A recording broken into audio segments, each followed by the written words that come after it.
Casey's Audio Vault. Ian Thornley. March 24th, 2009. Where are you phoning from today? We're in the middle of rehearsal in Toronto.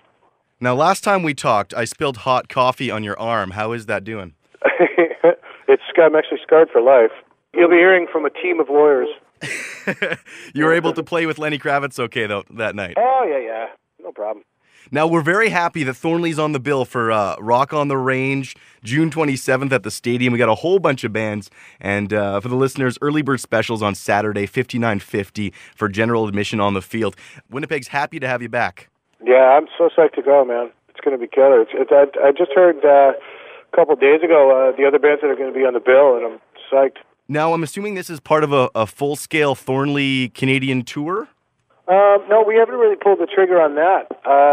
I think we're going to wait till the record gathers a little more steam, and then just so we're doing sort of one-offs across the country, and then I think we're going to put a tour together, like an actual tour in the fall.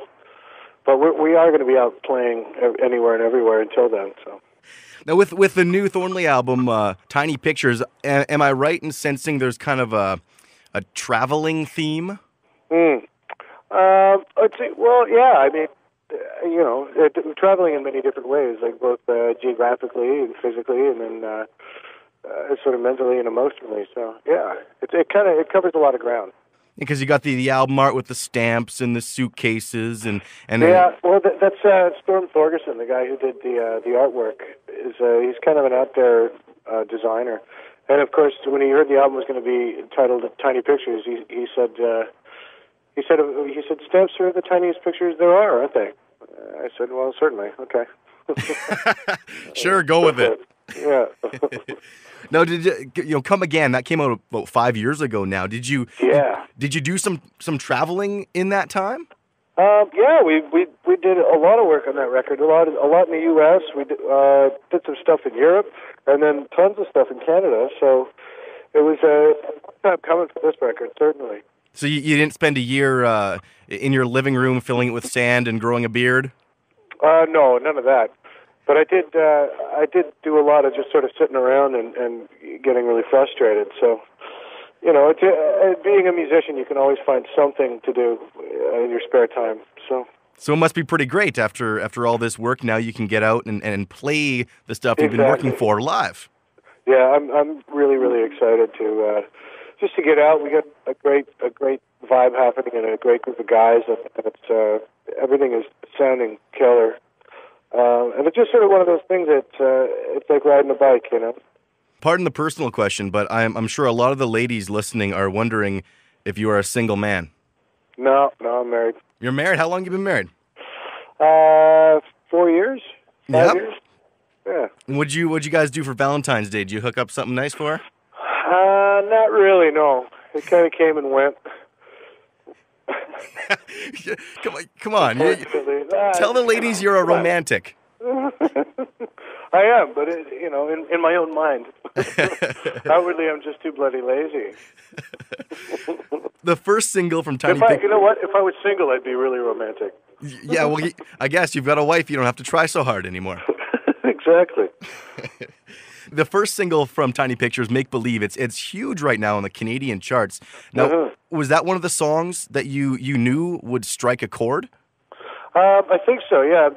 Basically, the way the record was designed from the outset, we wanted to have songs that would be geared towards a wider audience, or just the radio audience, if you will, and then have other tunes that would be a little more sort of adventurous and self-indulgent.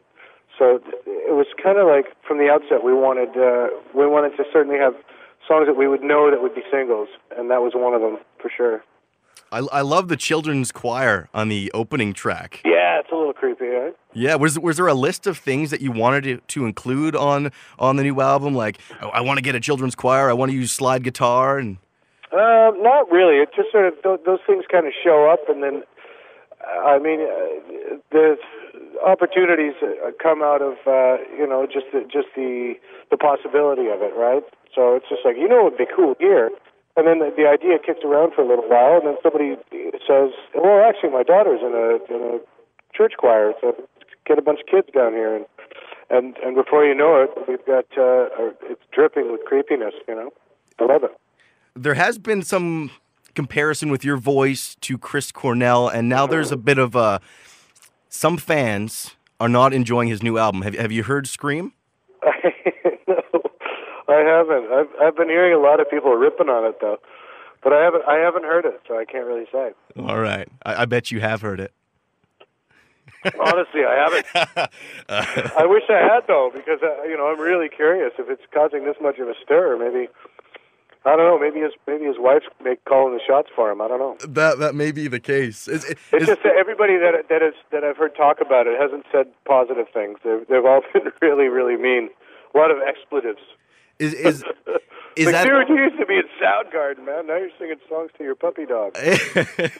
Is that a comparison that you like, or do you get tired of Ian Thornley, Chris Cornell? I'm a little sick of it. I never really actually set out to do that. I just kind of sing high notes, I guess. And that sort of comes with the territory. He's kind of cornered that market, at least in this generation or the one before mine. So, yeah, I'm happy with it. He's kick-ass. He's a great singer. Is there a band or an album that you're currently getting into? What do you listen to on time off? I still go back to the same old stuff that I've always listened to.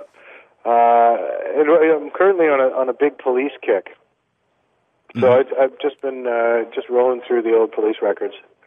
Once again, very excited. Thornley is on the bill for Rock on the Range, June 27th at the stadium. It includes Billy Talent, Rise Against, Theory of a Dead Man, Shinedown, Rancid. We're talking 15 bands.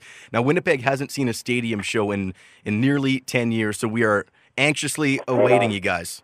Yeah, it's going to be good. Is there a song that you're especially proud of off Tiny Pictures, or something that you were trying to push for the second single? Yeah, there's a bunch that I'm really proud of, but I think the single decision is usually made by someone far more clever than myself, who knows about radio and all that stuff. If it was up to me, I'd go with the more artsy stuff. But I love Another Memory. The last cut on the record means a lot to me, and certainly might be the end of it. I got to play a nice long guitar solo, and there's a lot of moments that are things that little shining things for me. All right, well then I think we have to finish off the interview with Another Memory. Thanks for coming on the Rock Report. Right on, brother. Thanks for having me. All right, here it is on Winnipeg's Best Rock. Power 97. All the interviews you want on iTunes and at power97.com. Casey's Audio Vault. Casey Norman is Power 97's music director and can be heard every weekday from 2 till 6 in Winnipeg, Manitoba, Canada. Power 97 is Winnipeg's Best Rock.